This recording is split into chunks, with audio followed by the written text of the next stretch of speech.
Endurance definition, type and method to develop endurance: continuous training, interval training and fartlek training. Meaning of endurance.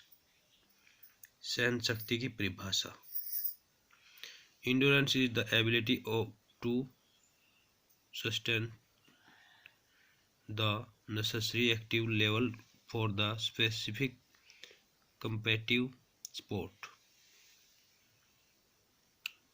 विशेष प्रतियोगात्मक खेल में आवश्यक क्रिया स्तर को बनाए रखने की योग्यता को सहन शक्ति कहते हैं। According to doctor Hardayal Singh, किसी क्रिया को बनाए रखने को सहन शक्ति कहते हैं। अकॉर्डिंग टू ऑफ मैकजी, सहन शक्ति व्यक्ति की शारीरिक क्षमता का परिणाम होता है जो गतिविधि समय के दौरान बनाई गई है। थकावट की दशा में वांछित गुणवत्ता और गति के साथ शारीरिक गतिविधियों को करने की योग्यता को सहन शक्ति कहा जाता है। खेल कूद का यह एक महत्वपूर्ण अवयव है। उदाहरण स्वरूप मध्य और लंबी दूरी की दौड़ें, hockey, basketball, kho kho, football आदि खेलों में इसकी विशेष आवश्यकता है। टाइप ऑफ एंडोरेंस, सहन शक्ति के प्रकार। सहन शक्ति endurance according to nature of activities, according to duration of activities, गतिविधियों की प्रकृति के अनुसार या गतिविधियों की अवधि के अनुसार।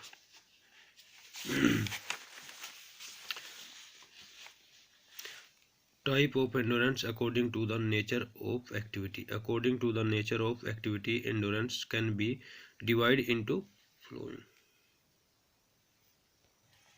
Number 1, basic endurance, मूलभूत सहन शक्ति।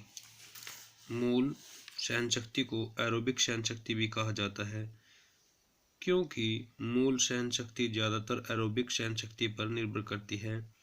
मूल सहन शक्ति गतिविधि को करने की क्षमता है जिसमें लंबे समय के लिए धीमी गति में शरीर की मांसपेशियां शामिल है। उदाहरणतः 30 मिनट से ज़्यादा समय के लिए धीमी या मध्यम गति में जॉगिंग या वॉकिंग मूल सहन शक्ति के सभी प्रकारों का आधार बनाती है। जनरल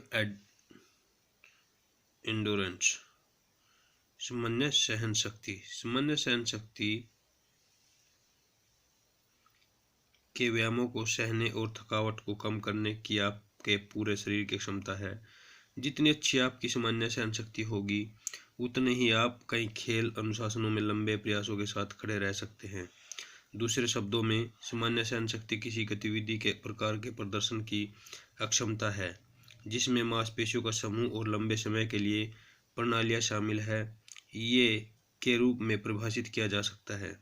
सामान्य सहन शक्ति का अच्छा स्तर खेल विशेषज्ञता की परवाह किए बिना कई प्रकार की प्रशिक्षण गतिविधियों को करने की सुविधा प्रदान करता है। एथलीट उन खेलों में शामिल होते हैं जिनमें सहन शक्ति या विशेषताएं एरोबिक सहन शक्ति हावी हो जिसमें सामान्य सहन शक्ति का स्तर उच्च होता है। स्पेसिफिक एंडोरेंस, विशिष्ट सहन शक्ति।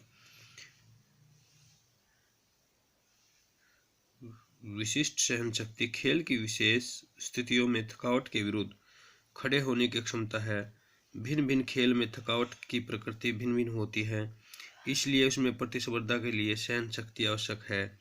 यह इस प्रकार की वर्गित किया जा सकता है कि विभिन्न प्रकार की सहन शक्ति का मेल अपने अनुशासन में सफलता प्राप्ति के लिए आपको अपनी क्षमता को बढ़ाने की आवश्यकता है। उदाहरणतः यदि आप 1500 मीटर के दौड़ाक हो तो आप अपनी विशेष दूरी में अच्छे प्रदर्शन के लिए सहन शक्ति प्रशिक्षण विधियों के मेल का उपयोग करते हैं। Type of endurance according to the duration of activity, गतिविधियों की अवधि के अनुसार सहन शक्ति के प्रकार।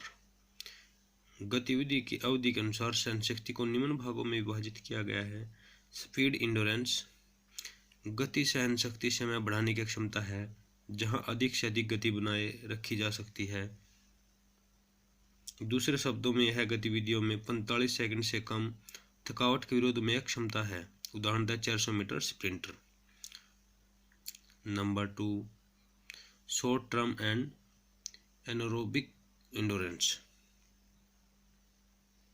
इस प्रकार की सहनशक्ति की आवश्यकता उन खेलों में पड़ती है जिनमें क्रियाशीलता अथवा गतिविधि अल्प समय के लिए और तीव्र हो। वे गतिविधियां जो 45 सेकंड से 2 मिनट तक चले, इसमें गतिविधि ऑक्सीजन के अभाव में की जाती है। उदाहरणतः 800 मीटर की दौड़े। नंबर 3, मिडल टर्म एंडोरेंस, मध्यम अवधि सहनशक्ति। इस प्रकार की सहनशक्ति उन खेलों में आवश्यक है जिनमें प्रक्रिया या गतिविधि 2 मिनट से 11 मिनट तक हो। दौड़ाक को 1500 मीटर दौड़ने के लिए जिस सहनशक्ति की आवश्यकता होती है वह मध्यम अवधि की सहनशक्ति की उदाहरण है। Number 4, long